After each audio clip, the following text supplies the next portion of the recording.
Congratulations to the Greater Buffalo Sports Hall of Fame class of 2017. And now, from the Buffalo Niagara Convention Center, here's our Master of Ceremonies, Paul Peck. Hi, everybody, and welcome to a very special night in Western New York sports. This is the 27th annual Greater Buffalo Sports Hall of Fame induction ceremony. My name is Paul Peck, sportscaster, voice of the UB Bulls, host of Beat the Champ, and co-creator of BuffaloSportsPage.com. It is my honor to once again be your Master of Ceremonies.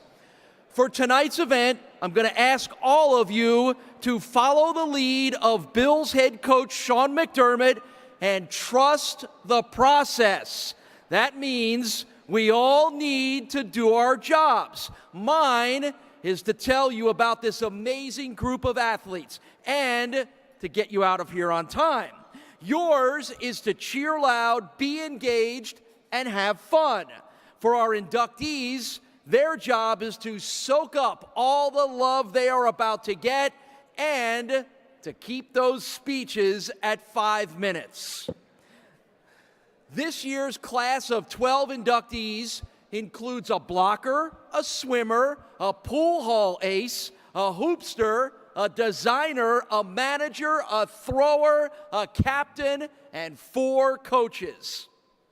They come from the sports of hockey, softball, football, rowing, swimming, billiards, golf, basketball, baseball, track and field, and volleyball. We have got it all covered tonight. But what's special is they all come from or through Buffalo, where hard work, determination, and spirit are part of our DNA. Those traits may have taken some of them to new heights out of town, but it's bringing them all back to be a part of the Greater Buffalo Sports Hall of Fame. So let's meet this year's class of inductees. A standout boxer, on cue, he racked him up and became one of the country's great billiards players. Our Magic 8 Ball says it's time for a pool party with Danny Diliberto.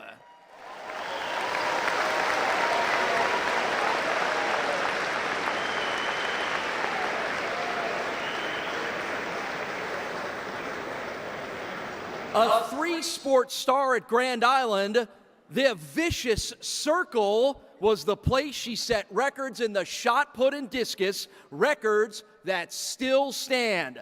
Let's throw some applause for Stacey Schroeder Watt.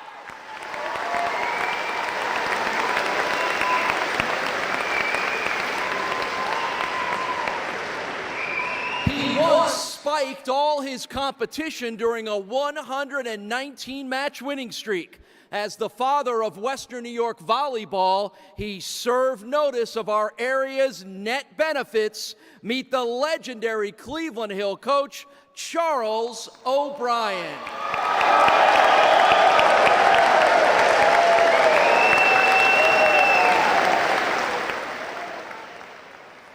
He creates Duffer's Delights. He's the man behind the mounds, the face of the fairways. With his job, we're all greens with envy. The designer of some of the world's top golf courses. Let's tee it up for Mike Kaiser.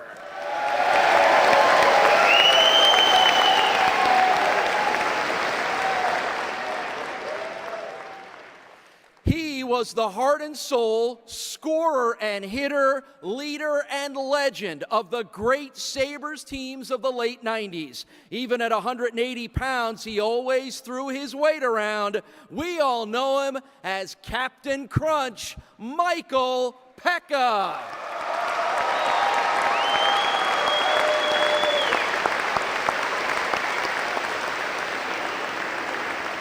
Please welcome the newest president of the Greater Buffalo Sports Hall of Fame, Tom Kohler.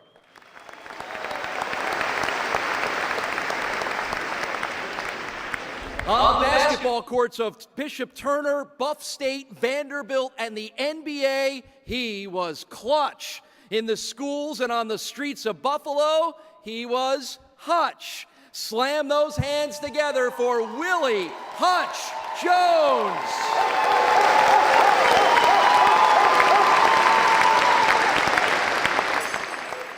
From the maroon of a St. Joe's Marauder to the gold of U.S. Olympic glory, he's had all of his oars in the water as one of the country's most successful rowing coaches. Please welcome Tom Terhar.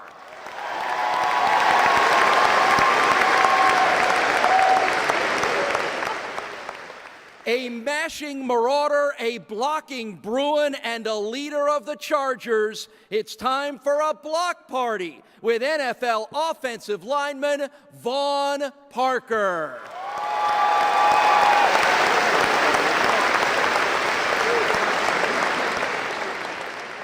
These 8 outstanding men and women and our 4 posthumous honorees make up the Greater Buffalo Sports Hall of Fame class of 2017.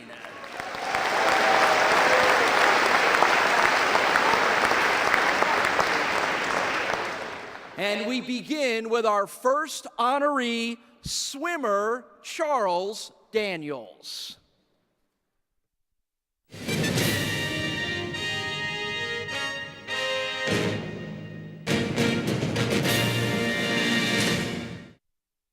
When Charles Meldrum Daniels moved to Buffalo in 1909 from New York City, he brought with him worldwide notoriety as a championship swimmer. In the 1904 Olympic Games, Daniels swam his way to gold medals in the 220-yard freestyle, the 440-yard freestyle, and the 4x50-yard freestyle relay. He also captured the silver medal in the 100-yard freestyle and a bronze medal in the 50-yard freestyle. At the 1908 Olympic Games in London, Daniels won the gold medal in the 100-meter freestyle and the bronze medal in the 4x200-meter freestyle. A worldwide phenomenon, Daniels set 14 world records during a 4-day period in 1905, and at that time he held every world freestyle record from 25 yards to 1 mile. He also set 7 world records of various distances between 1907 and 1911 in 3 countries. From 1904 until he retired in 1911, he won Amateur Athletic Union championships 31 times and was generally considered to be the world's greatest swimmer. Daniels is credited with inventing the American crawl by introducing a modification of the Australian crawl to use the whole leg in 6 kicks for every 2-arm cycle. His new style became the predominant form for freestyle swimming. Daniels was widely recognized for his excellence in the pool. He was named North American Athlete of the Year for 1909 by the Helms Hall Athletic Board and has been inducted into the International Swimming Hall of Fame, the Metropolitan Swimming Hall of Fame, and the U.S. Olympic Hall of Fame. Daniels lived in Buffalo until 1953, passed away in Carmel, California in 1973, and is buried in Forest Lawn Cemetery. Charles Daniels, forever enshrined in the Greater Buffalo Sports Hall of Fame.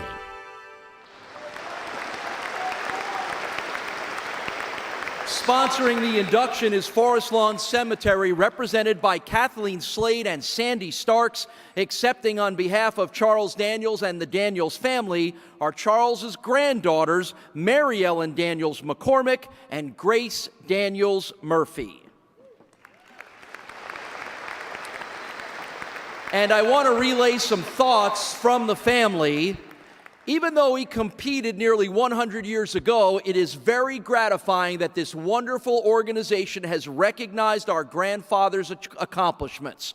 So on behalf of the entire Daniels family, please accept our sincere thank you to the Greater Buffalo Sports Hall of Fame for tonight and for enshrining our grandfather forever in the Hall of Fame. He would have been very proud of this moment.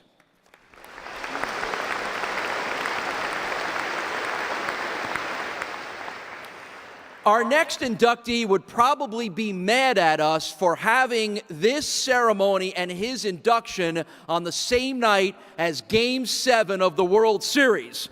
Although when he managed, the World Series was about 3 weeks over by then. Things have changed a little bit, and in case you're wondering, it has not yet started between the Astros and the Dodgers. We will keep you up to date as the night goes on. But our second Hall of Fame inductee is baseball's Danny Ozark.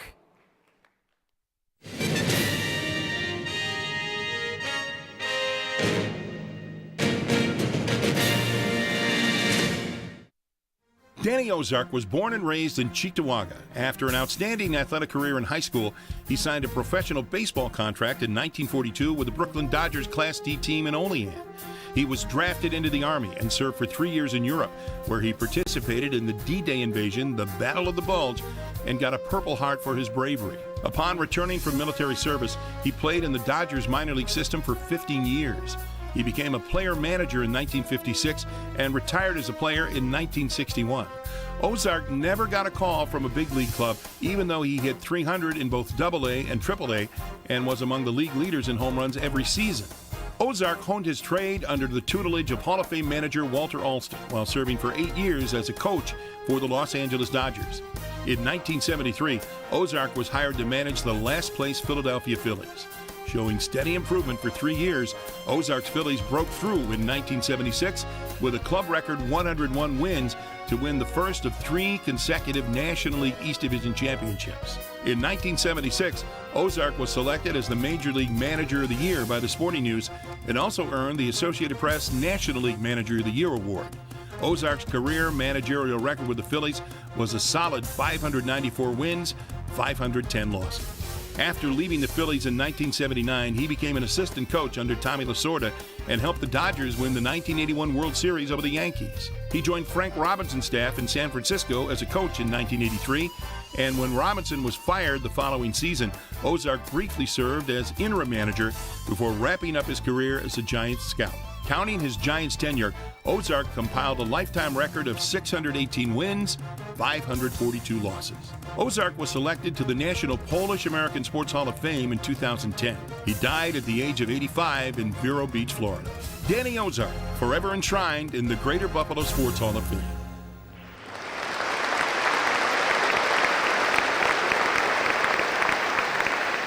Sponsoring Danny Ozark's induction is Niagara Scenic Tours, represented by Hadley Boss Fisher. Presenting is Buffalo Bison's Vice President Mike Buchkowski, and accepting is Danny Ozark's son, Dwayne Ozark, and Danny's great-grandson, Christopher.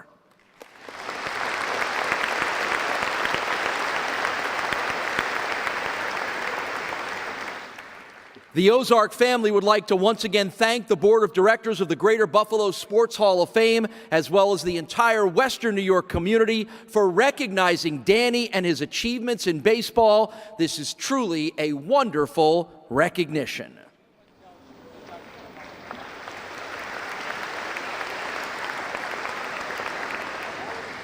Our third Hall of Fame inductee is Vaughn Parker.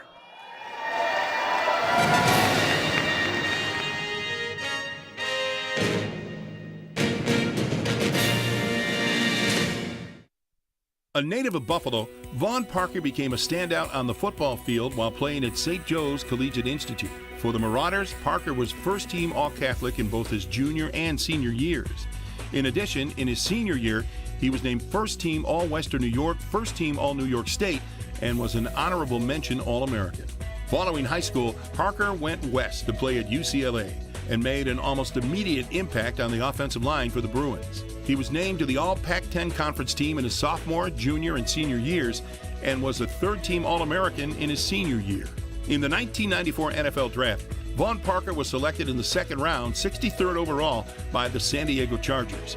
He started 6 games in his rookie season and appeared in Super Bowl 29 with the Bolts.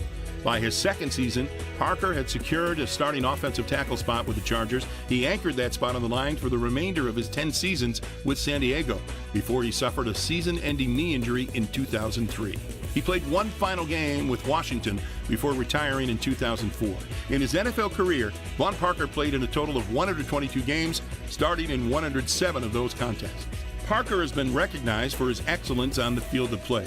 He was inducted into the St. Joe's Collegiate Institute Athletics Hall of Fame in 2006 and was named to the all-time UCLA football team.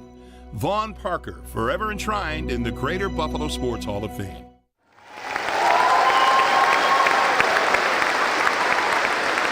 Vaughn Parker is sponsored by St. Joe's Collegiate Institute, represented by the president of St. Joe's, Bob Scott.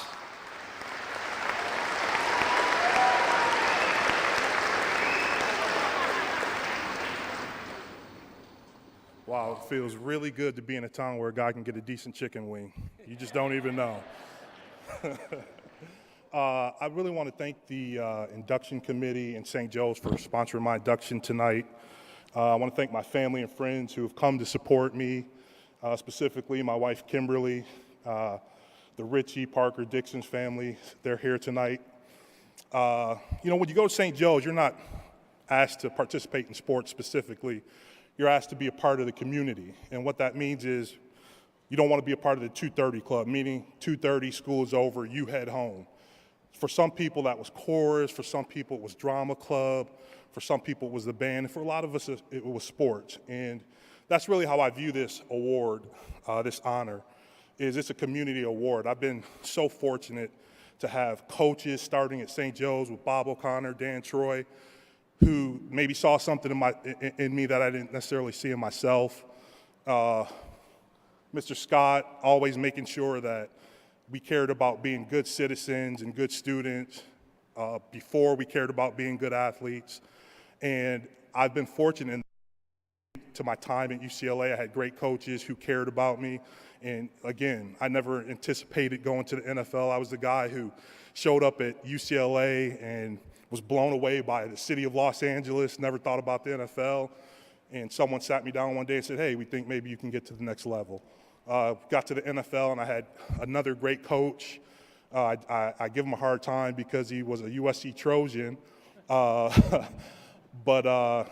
he was the best coach I ever had, and I've learned so much from him. So that's how I see this award. I'm standing here, but I wouldn't be here without the community that I've always had in my life, who have supported me, who lifted me up when I needed to be lifted up, who I've learned so many invaluable things. And ultimately, it's a teammate award. I just think about the many teammates I've had starting at St. Joe, some of them sitting right to my right, teammates at UCLA, teammates in the NFL. And, that's the one thing. People always ask you what you miss about playing in the NFL, and you don't remember the scores of the games. Your wife and kids spend the money. What you remember are the friends, those times when you don't know how you're going to get through a practice, but you look over, your buddy cracks a joke, and you say to yourself, okay, if he can make it, then I can make it. And this all started in Buffalo, New York, and I like to think I took some of the grit of this town with me as I went west. And I just want to thank everyone for coming, and I thank you for this great honor. I can't tell you how thrilled I am. Thank you very much.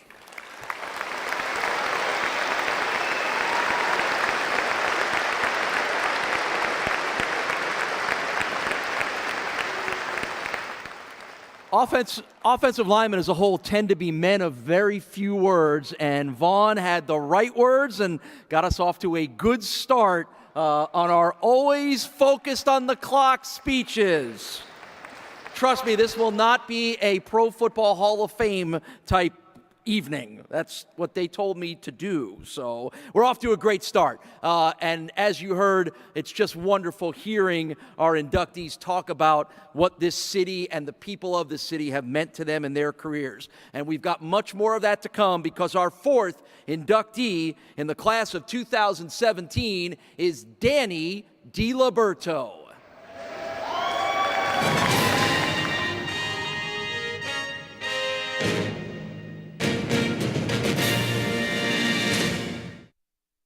Born and raised in Buffalo and a graduate of Canisius High School, Danny Diliberto's athletic career has spanned an incredible 4 decades and 2 sports. Diliberto started his athletic career as a professional boxer. Trained by Angelo Dundee, the famed trainer of Muhammad Ali and Sugar Ray Leonard, he was undefeated as a lightweight with a record of 14-0-2 with 12 knockouts, but he was forced into retirement after breaking his hands 4 times. After his successful boxing career ended, Diliberto made the switch to billiards and over 4 decades became one of the sport's most decorated athletes. He began his dominating run in the 1960s with early wins in the Straight Pool Buffalo City Championship and Straight Pool New York State Championship. Following wins at the local and state level, Diliberto announced his arrival on the national stage with wins at the U.S. Masters Straight Pool Tournament in 1963 and again in '69. In 1972, Diliberto cemented his legacy in Johnson City, Illinois, when he claimed victory at the Tournament of Champions and was also crowned the World All-Around Champion.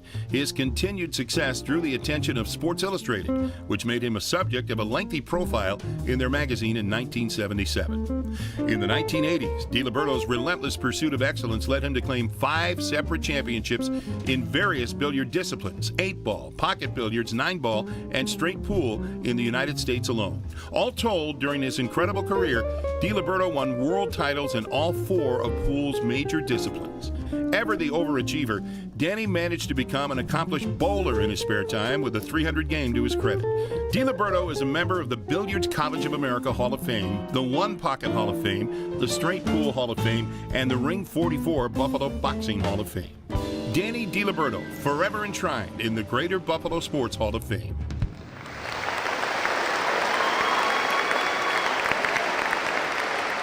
Danny Diliberto is sponsored by Canisius High School and is being presented by Carl Galante, owner of Classic Q Billiards.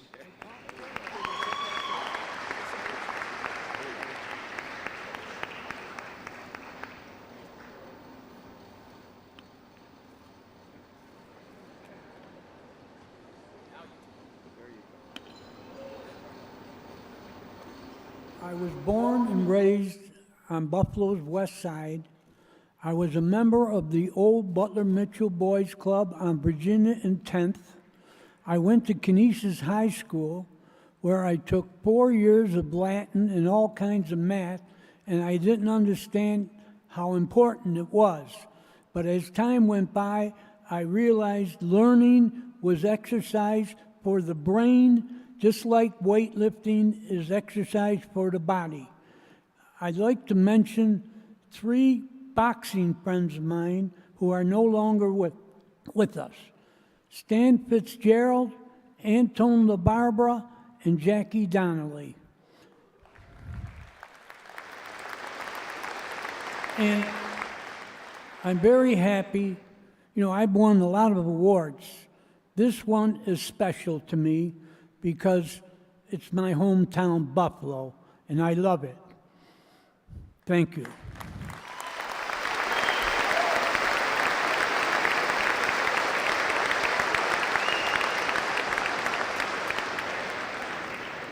Thank you, Danny, and congratulations.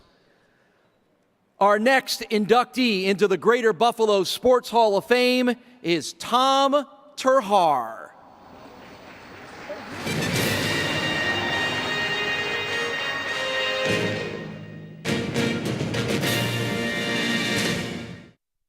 Born in the fall of 1969 in Buffalo, Tom Terhaar has become one of the most accomplished rowing coaches in the world. Tom's passion for rowing came from his first interaction during a Learn to Row camp at West Side Rowing Club that he and some friends attended this summer between his freshman and sophomore years in high school. Shortly afterwards, he transferred to St. Joe's Collegiate Institute and competed on their rowing team. After graduating from St. Joe's, he went to Northwestern to row on their team as a heavyweight, then transferred to Rutgers University to row in the lightweight category. He finished out his collegiate career in New Jersey. After finishing his undergraduate studies in '91, he took his love for rowing into the coaching ranks. Tom spent 5 years at Columbia coaching the men's lightweight team, and at the same time, he became an assistant coach for the U.S. women's team from 1994 through 2000. At Columbia, his men's team took a silver medal in the 1998 Intercollegiate Rowing Association Championships, and his crew won the Eastern Sprints title for the first time ever in 2000.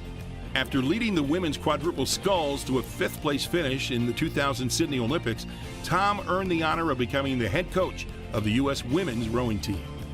With Tom's guidance in the World Rowing Championships, the U.S. women's 8 finished 4th in 2001 and won gold in 2002. The women's quads took gold in 2003. The women's 8 again won the world title in 2006 and set a world's best time. In 2007, the 8 and quad teams both won world championships, and as a result, Tom was chosen the United States Olympic Committee Coach of the Year. He would trump that honor by being selected World Rowing Coach of the Year in 2009. The U.S. Women's 8 crew has won 11 straight major international competitions since 2006, including 3 consecutive Olympic gold medals. Prior to that string of success, Tom's Women's 8 won a silver medal in the 2004 Games in Athens, the first time the team had medaled in this event since 1984. Tom Terhaar's storied career continues, but he has already solidified himself as one of the United States' best rowing coaches ever. Tom Terhaar, forever enshrined in the Greater Buffalo Sports Hall of Fame.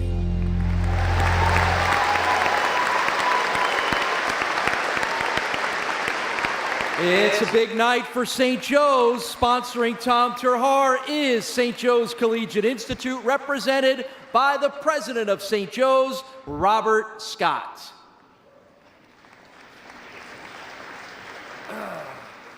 Okay, good evening. Thank you. I'd like to also say congratulations to fellow inductees. I'd like to thank the board of the Greater Buffalo Sports Hall of Fame for this great honor, and most specifically, John Boutte for getting myself and my family and friends here. I'd really just like to take this time to recognize the people that got me up here. First, Dr. Scott and St. Joe's Collegiate Institute. Attending St. Joe's was a turning point in my life, and I made a lot of great friends there who have guided me throughout my whole life and my career. And many of you guys are here tonight. Thank you very much for showing up. We really appreciate it. And I'd like to thank Dr. Robert Scott for admitting me back in 1985. I don't remember taking an entrance exam. And I am 100% sure that my dad did not write a big fat check. So whatever moved you to admit me that day, thank you very much. I appreciate it. I also want to thank my coach from St. Joe's, Bill Maggio. Bill is always an optimist, and I try to carry that with me in my coaching today. And he sent me a note. He was nice enough to write me a note, and he just said, we may not have always won, but we sure learned a lot about the importance of teamwork, friendship, trust, and the value of giving it your all. Well said, Bill. Thank you. I'd also like to thank my family, my brother John, my sister Nancy, and my sister Sue, and their families for always being there for us, for always supporting Jen and myself and the kids, and always changing your schedule around according to ours whenever we got to town. So we really do appreciate it. And although it seems like a world away, you are welcome to come visit us in New Jersey sometime. Most importantly, I'd like to thank my beautiful wife, Jennifer. Not only for our 4 great kids back home, Jen is actually the real reason why I'm here tonight. My brother-in-law, Artie, would second that, I believe. While we were dating back in college, I started coaching, and I was fortunate enough to watch Jen transform from a good collegiate rower to a world champion to a 2-time Olympian. Jen was so good that I got my coaching opportunities because 2 separate Olympic coaches wanted Jen to row for them. And I was just kind of like the nice perk. I didn't talk too much, and I could carry a gas can. Through watching Jen, I learned that an athlete is capable of a lot more than they ever thought they were capable of. Her hard work was inspiring and continues to inspire my career right now. I am a better coach and most definitely a better person because of Jennifer. Thank you, Jen.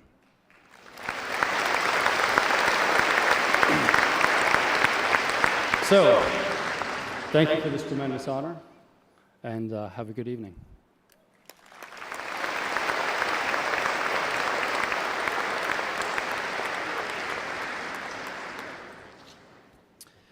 Our next inductee into the Greater Buffalo Sports Hall of Fame is Charles OBrien.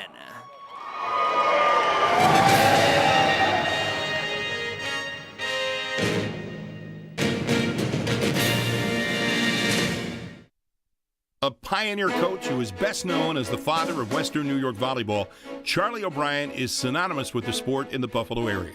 Charlie was a three-sport star from 1946 through 1950 at Sloan High School, where he participated in football, basketball, and track and field. His prowess as an athlete earned him a scholarship to the University at Buffalo, where he started for 2 seasons on the football team and lettered in track and field from 1952 through 1954. Upon graduation, he held school records at UB in the javelin and discus throws. He was also the first UB football player to get a contract offer to play in the NFL from the Green Bay Packers. Instead of pursuing a career in the NFL, though, Charlie took a teaching position at Cleveland Hill High School, where he would be named athletic director 3 years later. He also picked up coaching assignments in a variety of sports while being named chairman of the Erie County Interscholastic Conference Athletic Directors Committee, a position he held for 28 years. In that position, he was able to first have volleyball adopted as an extramural demonstration sport, and second, was successful in having the sport get full accreditation in the ECIC in 1964. From 1960 through 1977, Charlie built and grew a championship program at Cleveland Hill. Not much more than a recreational sport when Charlie got involved, volleyball flourished under his tutelage. During his time as head coach, Cleveland Hill went an astounding 225 wins and 15 losses and won 14 consecutive league championships and 11 sectional titles. His team never lost a home game and at one point ran off 119 consecutive wins. That streak was so prestigious that it placed Charlie in the Faces in the Crowd section in the February 1974 edition of Sports Illustrated. His career as a volleyball coach is unmatched in Western New York. He was the first inductee into the Western New York Boys Volleyball Hall of Fame in 2010 and the Cleveland Hill High School Hall of Fame in 1990. The Western New York Volleyball Officials Association Coach of the Year Award bears his name. Charlie O'Brien, forever enshrined in the Greater Buffalo Sports Hall of Fame.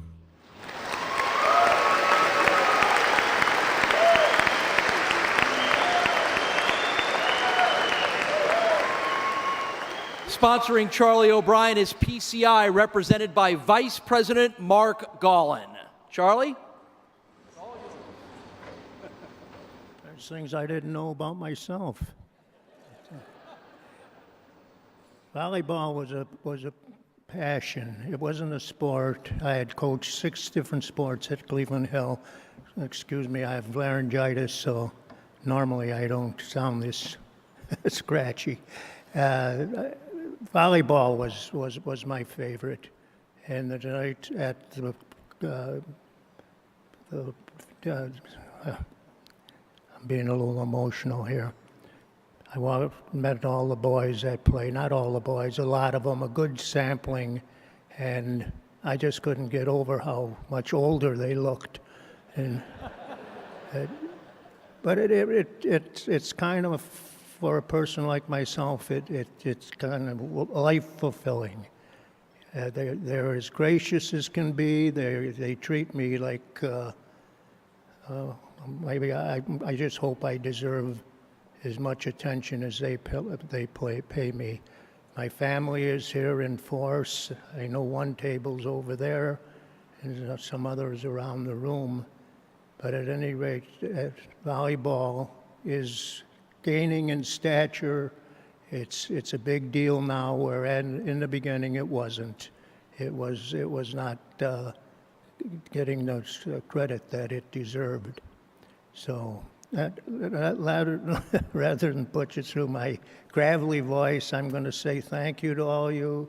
God bless my family. Some of them I haven't seen in a long time. And this committee is one for the books. They don't miss a beat. They're all business. Everything is taken care of, and of course with the help of my son and some of the players, and it all came together. But this has been a highlight for me. I thank you all very much. Thank you.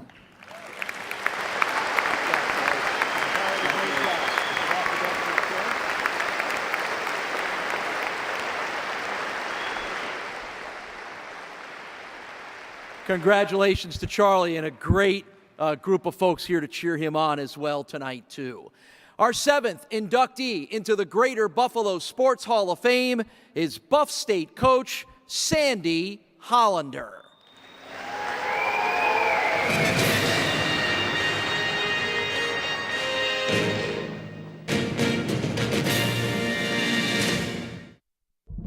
Sandy Hollander established a national reputation as Buffalo State softball coach from 1989 until her passing in 2012. She ranks in the top 35 among all-time NCAA Division III softball coaches in victories with a .621 winning percentage, while claiming 3 Sunyak titles and making 8 trips to the NCAA Division III playoffs. Starting at the college as an assistant athletic trainer in 1985, she was later promoted to head athletic trainer, a position she held until 2007. In so doing, she was believed to be the first female athletic trainer in the nation for a college football team. Sandy was promoted to Assistant Director of Athletics and Senior Women's Administrator in 2009. In 2006, despite a diagnosis of cancer and an extensive treatment program, Hollander remained in the Bengals dugout for all 42 games while leading her team to a 30-12 record and a third-place showing at the Sunyak Championships. While continuing treatment through 2007, Hollander did not miss a single game, leading her Bengals to a 27-11 mark and their 6th consecutive Sunyak playoff appearance where they placed 3rd. In 2008, Hollander returned to the dugout when the Bengals opened regular season play, leading her team to a 28-15 record and an appearance in the Sunyak Championship game. In 2009, she led the Bengals to a school record 34 wins and the program's 4th Sunyak Championship, then again led the Bengals to an appearance in the 2011 Sunyak title game. In all, she collected 17 20-win seasons and 4 30-win campaigns. She received Sunyak Coach of the Year honors 4 times and guided her team to the first of 3 Sunyak championships in 1996. The Bengals claimed their 2nd conference title under Hollander in 2000 and added the 3rd in 2009 when she was selected the ECAC Upstate Coach of the Year. She was inducted into the Western New York Softball Hall of Fame in 2005, the Kenmore West Senior High School Hall of Fame in 2011, and was a 2008 recipient of the Sunyak Award of Valor. And tonight, Sandy Hollander is forever enshrined in the Greater Buffalo Sports Hall of Fame.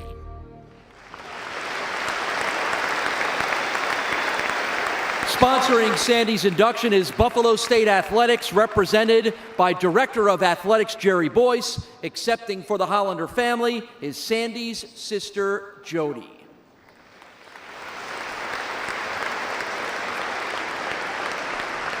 On behalf of Sandy's immediate family, as well as her very large softball family, the Hollanders say thank you for recognizing Sandy. She would have been extremely humbled by this honor and would extend a big thank you to everyone, family, colleagues, and players who made it possible. Thank you again on behalf of Sandy and our entire family, and go Bengals!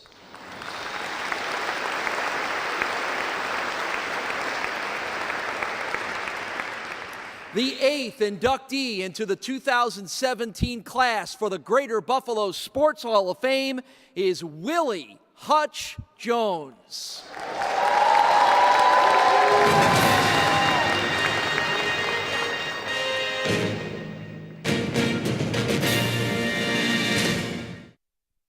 The basketball and community outreach career of Willie Hutch Jones is an interesting one, to say the least. While playing for Bishop Turner High School in the mid-'70s, Willie was never selected to the All-Western New York first team.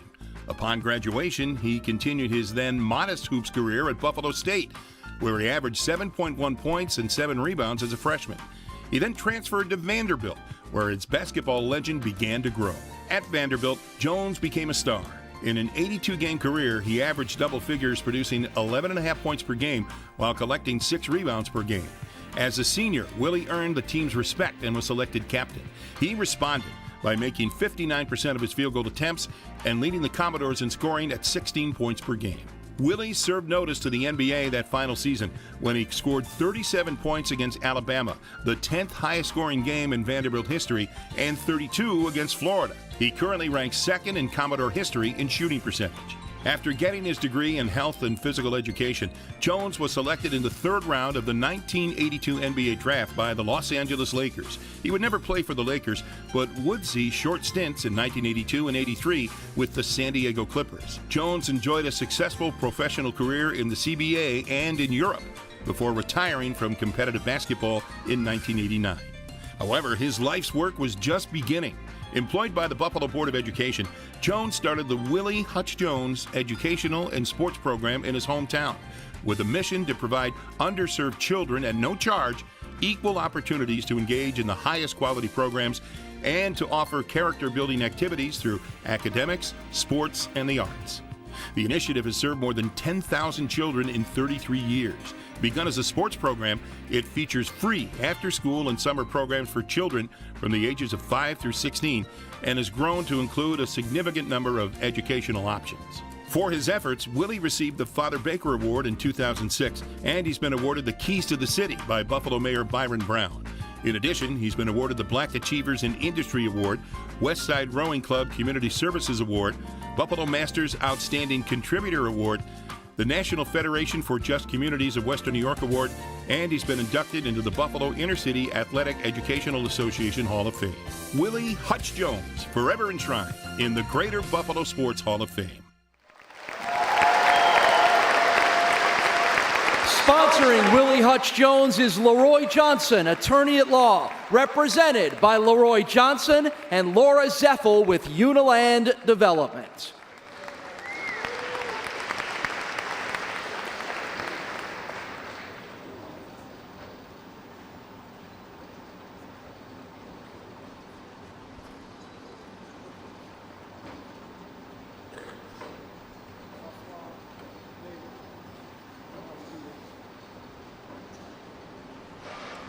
Don't start the clock yet, until they get here. I don't know if the crowd realizes, but you know we're all on timers up here. But I'm using everybody else's other time. Come on, this is my family. Come on, my children.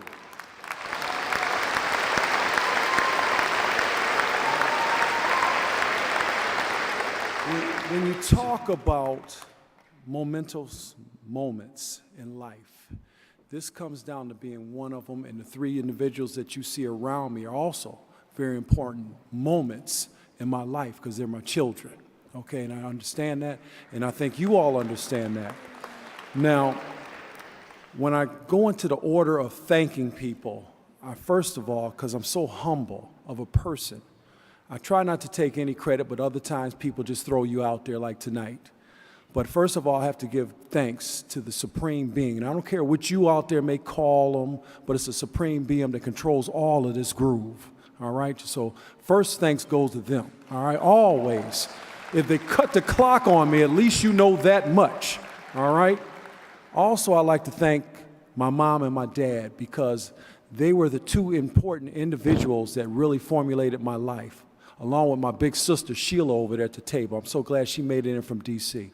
Also, I'd like to thank everybody who is one of my guests because all of you all had something to do with the making of Willie Hutch, or some people may say David, or other people may just say Ruru, those cues, all right? But understand that I'm so humble, I'm so thankful, my family's so thankful, and sometimes they may give me the acknowledgement, but it's a whole lot of people behind this brand and this name and what we do, all right? And this is my man right here, okay? That's the little Hutch, and he's out here, and it's all love, because we're family, and that's how we go, okay? So understand, you honor me, you honor all of these people. Charlie D and my crew from Nashville, I'm so thankful, man. Slim, I'm so thankful. Tommy Springer, that you guys made it all the way up here from Nashville.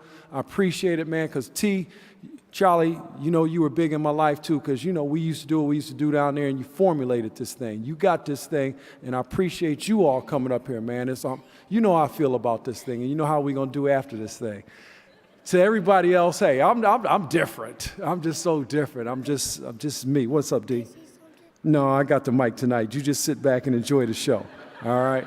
To my lovely wife over there, because I see her frowning. Even though you got the lights on me, I could feel her kind of frowning over there as she smiles. Tamika, I love you, and you know, hey, you put up with all of this that we deal with and do every day. Thank you for being supportive, because people don't understand. It's always that first lady, the first lady, all right? So understand that. You're with us. You're with us. Aunt Deanie, it's not that many people still in my life that seen me when I was his age, but Aunt Deanie, you're one of those people, and thank you. Continue to look over this family. And to everybody else out there, I know this is a little different, but this is us. This is how we do this thing. Willie Hutch Jones is here, and this award is for everybody who believes in reaching down and helping children. Thank you very much.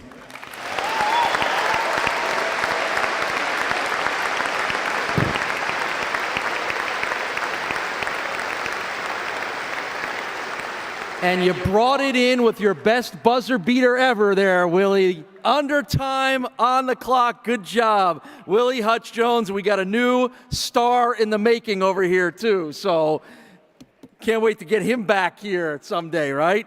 That was terrific. Congratulations to Willie and his family. Well, it is time for the New Era Student Athlete Scholarship. It was created in 2012 to recognize deserving high school student athletes who excel not only in their respective athletic endeavors, but in the classroom as well. And I know Willie would be happy to hear that. New Era encourages student athletes to fly their own flag, express themselves, and express their individuality. The 2017 New Era Student Athlete Scholarship Award winners are from Houghton College, Ronald Lott and Madison Cladonis. Madison was unable to attend, but Ronald is here with Tom Kohler.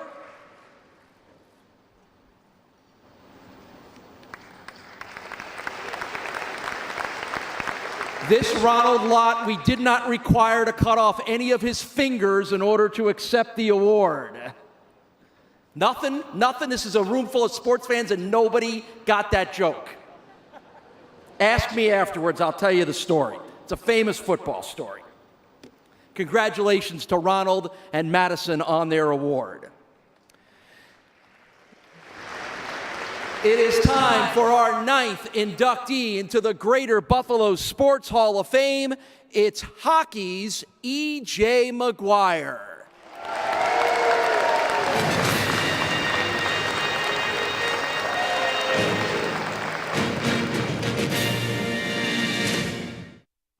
E.J. McGuire was born in the old First Ward in Buffalo, attended Canisius High School, and then played hockey for the Brockport State Golden Eagles, where he was named captain his senior year. He started his hockey at Kaz Rink and played travel hockey for the Regals. He became head coach of the Brockport hockey team in 1977 and led the Golden Eagles for 5 seasons. In 2009, E.J. was the first ice hockey player or coach to be inducted into the Golden Eagles Hall of Fame. While at Brockport, he met Mike Keenan and formed a lifelong friendship. After concluding his Brockport hockey stint, E.J. assisted Keenan in winning the Calder Cup for the Rochester Americans of the American Hockey League. The coaching tandem worked together for 11 years in the NHL with Philadelphia, Chicago, and Ottawa, winning 5 division titles and twice going to the Stanley Cup Finals. An innovator during his coaching tenure, he was instrumental in using video for education and motivational techniques and developing extensive statistics for analyzing line matchups in its earliest form of coaching strategy. E.J. also coached at the University of Waterloo, where he attained his doctorate in kinesiology and sports psychology. In 2005, E.J. McGuire was hired to work in NHL Central Scouting, and over the next 6 years, he became vice president of hockey operations, where he revolutionized NHL scouting. He created the NHL Scouting Combine, borrowing the format from the NFL, and was one of the executives that developed the War Room in Toronto that reviews plays in real time. At his passing at the age of 58, NHL executives honored his memory by creating the E.J. McGuire Award of Excellence. E.J. is survived by his wife Terry and 2 daughters, Jacqueline and Erin. When you asked him what E.J. stood for in his Irish wit, he would always say, Edward John. But my parents saved me the trouble of trying to spell that. E.J. McGuire, forever enshrined in the Greater Buffalo Sports Hall of Fame.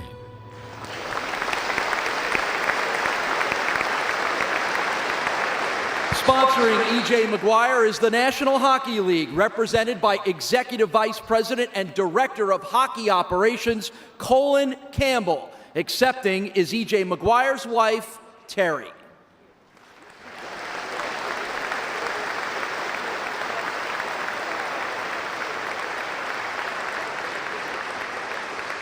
And of course, also up on stage, E.J.'s longtime friend and Greater Buffalo Sports Hall of Fame board member, Sean McCrossan.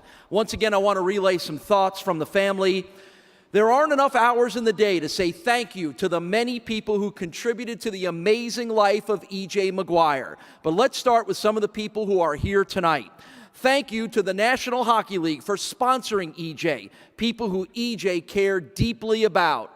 Thank you to the wonderful staff from SUNY Brockport, where EJ played college hockey and later began his coaching career.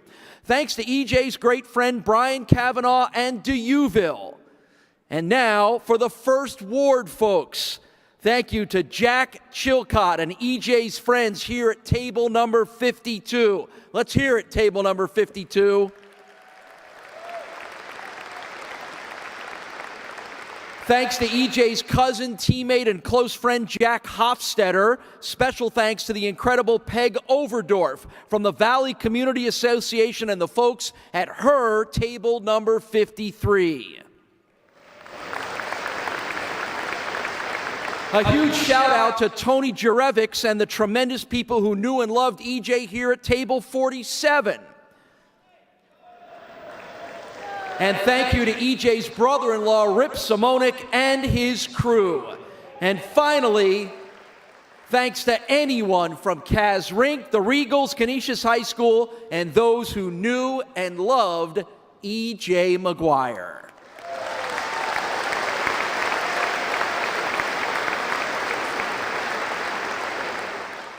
Our 10th inductee into the Greater Buffalo Sports Hall of Fame is Stacey Schroeder Watt.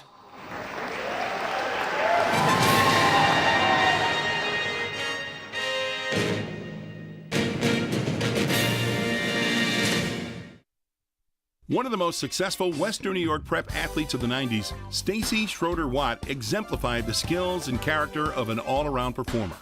The Grand Island High School product made her mark in each of the 3 sports she competed in: volleyball, basketball, and track and field. As a center on the Vikings basketball team, she was a second-team league All-Star in 1991 and a first-team All-Star in volleyball in 1992. However, it was her success in shattering records in shot put and discus, which still stand today, that garnered her awards and accolades. Schroeder Watt won 5 Section 6 shot put titles and 4 sectional discus crowns to go along with 8 Niagara Frontier League championships. She won her first New York State Public High School Association state championship in the shot put in 1991 and went on to win both shot put and discus in 92, shattering the state discus record with a mark of 172 feet, which no one has matched since. Named an All-American in both 91 and 92, it was her success in the discus circle that earned her the #1 ranking in the United States for high school athletes in discus in 1992. In addition, she was a 2-time USA Indoor Scholastic Throwing Champion and Gatorade Circle of Champions state winner and Player of the Year. After getting a full athletic scholarship to the University of Florida, she was named a 2-time NCAA All-American in discus, placed in the U.S. Olympic Festival and Pan American Games, and was a member of the All-Academic Team by the U.S. Track Coaches Association. Today, Schroeder Watt uses the intensity and team player skill set she learned as an athlete in her career as a pediatric anesthesiologist at Women's and Children's Hospital in Buffalo. In 2011, she was inducted into the New York State Public High School Athletic Association Hall of Fame. In 2014, she was selected as part of the inaugural class of the Section 6 Athletic Hall of Fame. Stacey Schroeder Watt, forever enshrined in the Greater Buffalo Sports Hall of Fame.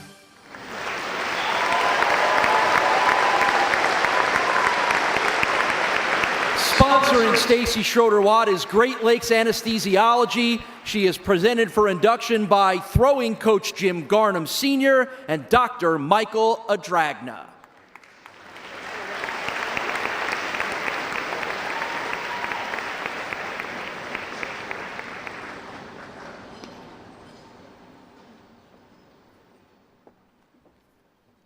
Well, good evening, everyone. All right. I would like to express my sincere and heartfelt gratitude to the Greater Buffalo Sports Hall of Fame and the Board of Directors for having selected me for membership in the class of 2017. This is a tremendous honor, and I am truly humbled to be recognized by such a prestigious group. To my fellow inductees, I would like to congratulate each of you for your great accomplishments leading to your induction into the Hall of Fame. I am proud to be honored and associated with each and every one of you. Great stories are the makings of legends, and I hope that we inspire those hearing our stories to share our journey and continue the outstanding tradition of sports here in Buffalo. My journey began in a small street in the center of Grand Island, In that home, I was not only taught the importance of family, community, and education, but also how to be an athlete. My family taught me that an athlete was vastly more than simply a success on the athletic field. They taught me athletes are more than just a teammate, a fan, a friend, a leader, and a role model. And this important lesson was reinforced by my coaches. My coaches not only invested their time and talent in helping me stand before you tonight, but they gave me the support and wisdom, and they invested in my potential. Coaches Wyatt and Garnham took a girl from Grand Island outside their school district and taught her the finer points of throwing. I wouldn't be standing here in front of you tonight without them. To Coach Curtis and the athletic director, John Roth, thank you and all of the Grand Island Strong for giving me the opportunity to represent our school and our community. I am and will always be a proud Viking athlete. My journey led me from the halls of Grand Island High School to the campus of Gainesville, Florida, where I became a Gator. Thank you to the University of Florida for the investment in my athletic career and scholarly development.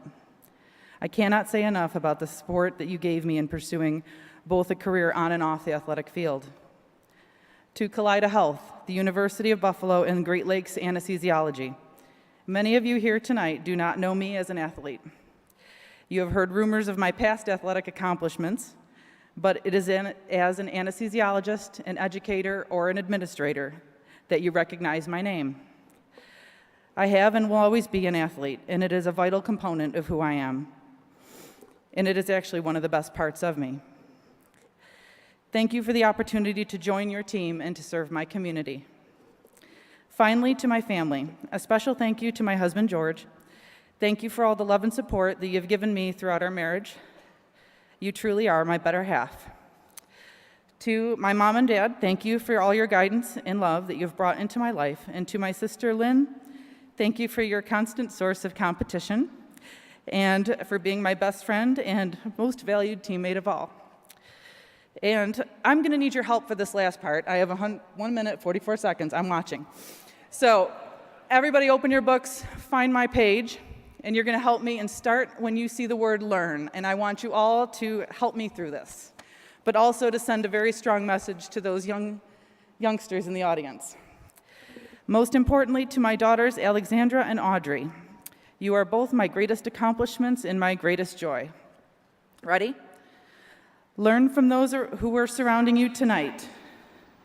Their being here demonstrates to you and to all of us that with the right coaching, I don't hear anybody, a strong will, a great team surrounding you, and the courage to try your best, there are no limits to what you can accomplish.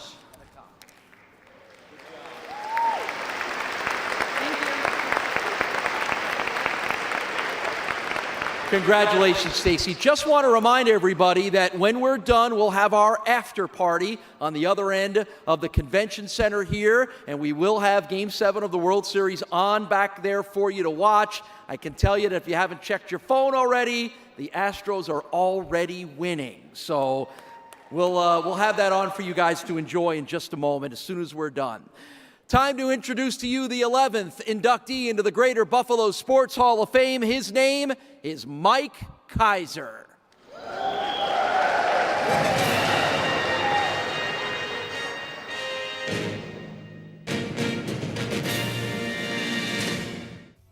Golf course developer Mike Kaiser has been named by several golf publications as one of the most powerful and influential people in the game of golf. Born and raised in East Aurora, Mike played soccer and tennis at Nichols School and played golf at Amherst College. Mike's passion is to build great golf courses, which are accessible to every golfer. Bill Coore, golf architect and partner of Ben Crenshaw, has called Mike the patron saint of public golf. Mike has built 14 golf courses and is currently working on 10 more.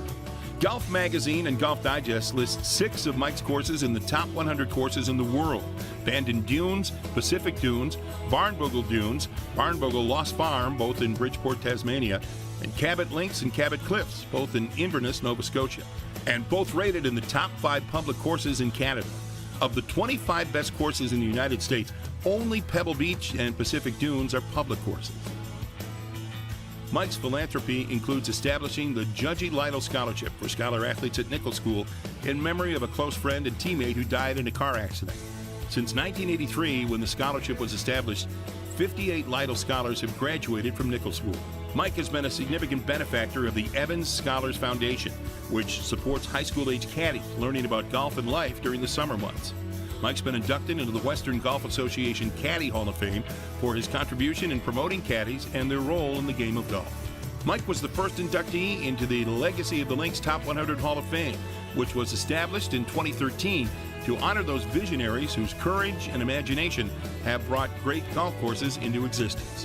In the tribute to Mike, it was said that, quote, his absolute appreciation of classic architecture and consistent idealism, especially for preserving the soul of the game, has earned Mike Kaiser the lasting legacy of being the first inductee to the Top 100 Hall of Fame.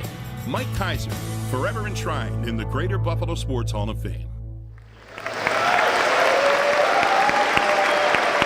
I'm just imagining how many golf balls I would put over the sides of cliffs and into the water on any of Mike's golf courses. Sponsoring Mike Kaiser is the Nichols School, represented by Bill Clough, the head of school at Nichols. Thank you very much. It's a pleasure to be back to Buffalo, my hometown. I would never have built golf courses all over the world if it weren't for my Nichols School golf group, class of 1963 primarily, and its leader, my fellow classmate at Nichols, Warren Gelman.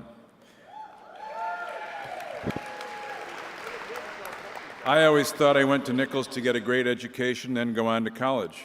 Not true. I went to Nichols to meet people I'd much later play golf with all over the world.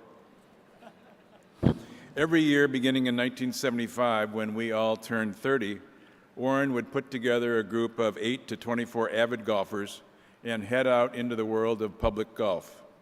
First came the U.S. golf resorts, Hilton Head, Innisbrook, Greenleaf, Pinehurst. Each trip was a learning experience for all of us. What did we like and what didn't we like? Our favorite courses were Harbortown, Long Cove, and the golf club in Columbus, Ohio. All were designed by Pete Dye, who was probably the reigning golf course architect at the time, and we agreed. We liked what he did. After 6 years on the domestic front, Warren and I felt that we had to get out to see the world. It was time we headed to Scotland, the birthplace of golf, and to Ireland. Just so you know, golf has been played in Scotland since the 15th century. They were playing golf in Scotland before Christopher Columbus found America. It's an ancient sport. Our first trip to Scotland and Ireland was astonishing. We had never seen Linksland before, and it was love at first sight. Linksland is the sand dunes that link the beach to the inland, arable farmland. Linksland has no agricultural value, therefore no one owns it, and it was available as a result for golf since the 15th century because there are no owners to say, no, you can't play on my dunes. So our first trip to first Ireland, then Scotland, started in Balltree outside of Dublin. Then we went on to Royal County Down and Royal Portrush in Northern Ireland. We flew on to Royal Dornoch in the Highlands of Scotland, which remains my favorite golf course over there. And last, we took a helicopter flight to Turnberry, which is now owned by Donald Trump, but is a great golf course. All but Balltree of those that we looked at are regularly ranked in the top 20 in the world. And just to give you an idea of what that means, there are over 30,000 golf courses in the world. So to be ranked in the top 20 is a high honor and certainly a golf hall of fame. And we played 5 of the 20 on that first trip. It was astonishing. We like links courses so much that we returned to Ireland as soon as we could, probably the next year, and played even more great courses. This time we played with renowned golf course architect Tom Doak. Tom, it turns out, learned his trade from Pete Dye, our group's favorite golf course architect. And it was Tom Doak who encouraged me to build a links course or 2 or more in America. 6 years later, in 1989, 6 years after that trip, I opened the Dunes Club in New Buffalo, Michigan. 10 years after the trip, I opened Bandon Dunes in remote Bandon, Oregon. Both did so well, especially Bandon, that I added 4 more courses in the next 9 years, 2 of them by Tom Doak, the young man who used to work for Pete Dye. Had I not met Tom on the Buffalo trip to Ireland, I would probably never have built Bandon Dunes. But Tom was, along with my golf group, was such an inspiration that I couldn't help myself. Based on the success of these 5 courses at Bandon Dunes, I've built 7 more, 2 in Tasmania, Australia, 2 in Nova Scotia, Canada, and most recently 3, we just finished the 2nd and the 3rd this last month in Wisconsin. And I would have built none of them had I had never made those great golf trips with the Nichols class of 1963, headed by Warren Gellman. Thank you very much. Go Nichols.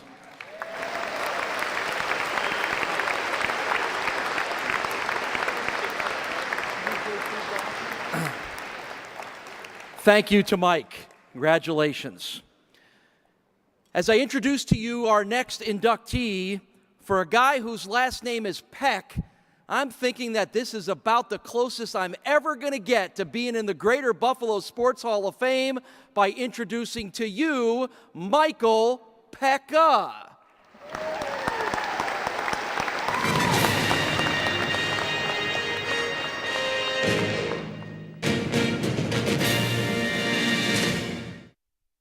Michael Pecka was born in 1974 in Toronto. Throughout his career, he was known for his leadership, toughness, and tenacity, along with an unending willingness to use his body. Mike began playing junior hockey with the Sudbury Wolves of the OHL after they picked him in the first round of the 1990 draft. After 2 years in Sudbury, Mike was traded to Ottawa, where he put up 113 points in 55 games during his 3rd season with Ottawa. In the 1992 NHL entry draft, Michael Pecka was selected 40th overall by the Vancouver Canucks. In '94, he played a significant role for Canada's gold medal-winning World Junior team, and he returned to the NHL, playing in 38 games for Vancouver at the end of the 94-95 campaign. Canucks team officials were determined to fill a glaring weakness on defense, and they also had their eye on Buffalo's Alexander Mogilny. At the start of the 95-96 season, the trade was consummated, and Michael Pecka became a Buffalo Sabre. It didn't take long for the Sabres to find out how great a player the center from Toronto was going to be. Pecka brought a hard-working, never-give-up attitude, a team leader who excelled at defensive play, and he had a knack for scoring shorthanded goals.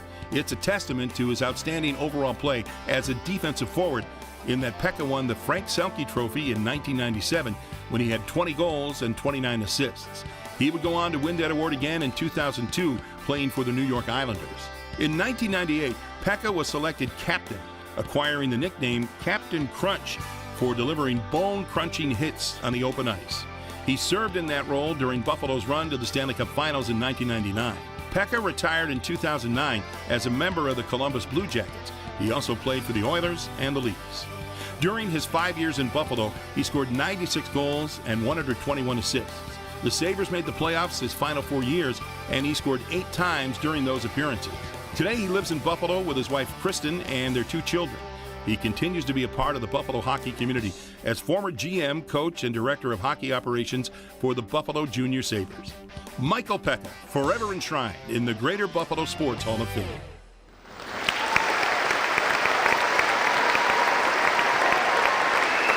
And for this 27th Hall of Fame induction ceremony, sponsoring number 27 are the Buffalo Sabres, represented by Larry Playfair.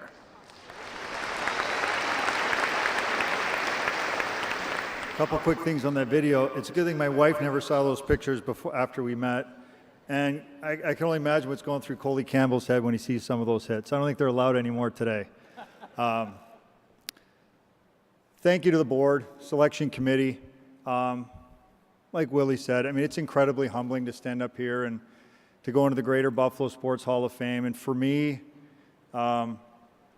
Buffalo means so much to me that to be in Buffalo and its Sports Hall of Fame is even more of a special thing. The journey to get here probably isn't unlike many people. You know, I grew up in Toronto. I'm a first-generation Italian immigrant. My father came to Toronto when he was just 6 years old and had no idea what the game of hockey was, but he taught himself how to play it and actually became a pretty good goalie. So when he got older, and by older I only mean 18, 19 years old, I was his second child, he got his kids involved in hockey. And from the age of 3, when I first put on hockey equipment, I fell in love. And it's one thing to love the game, it's another thing, like most people up here, you need to have great coaches, you need to have great mentors. My first one was a gentleman by the name of Keith Armstrong when I was 10 years old. And he taught me a lesson at that point, which I have never forgotten to this day and still try and teach kids today. And, you know, even just listen to Willie speak, the story is, halfway through the season when I was 10 years old, I scored a goal. It happened to be my 100th goal this season. So like most 10-year-olds, I was bragging to guys on the bench and making sure they knew, too, that it was my 100th goal of the season. Well, Coach Armstrong came down the bench and he put his arm around me and asked me what I was doing, and I told him. He asked me knowing what the answer was. So he pulled me aside and he goes, well, if it was just your 6th goal of the year, would you be talking the same way? And I said, no, probably not. And he goes, well, that's the point, Michael. He goes, when you do something great, or when you don't do something good, you say little. When you do something great, you say less. And he said, always be humble.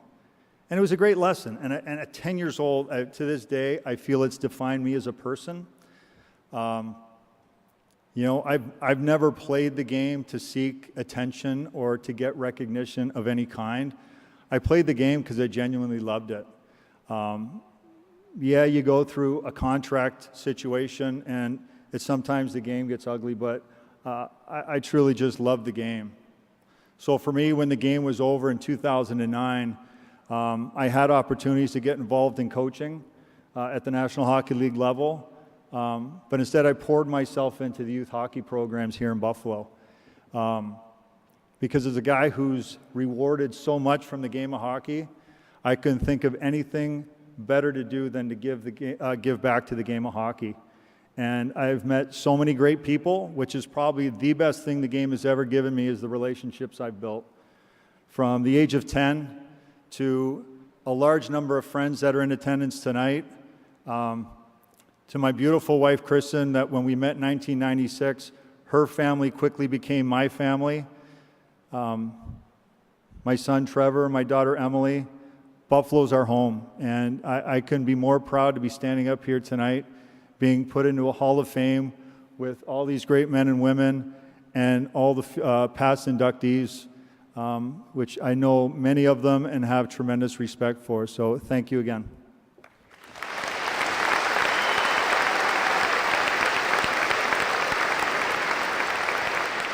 How about one big, solid Buffalo round of applause for all of our inductees?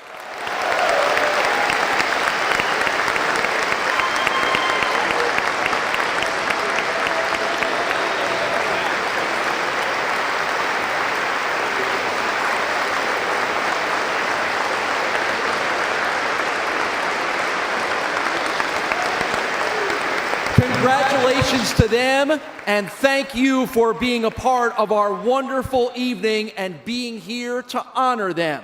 Ladies and gentlemen, the class of 2017 will now depart from the stage to the reception area on the south side of the hall, led by Greater Buffalo Sports Hall of Fame President Tom Kohler and the Greater Buffalo Sports Hall of Fame trophy.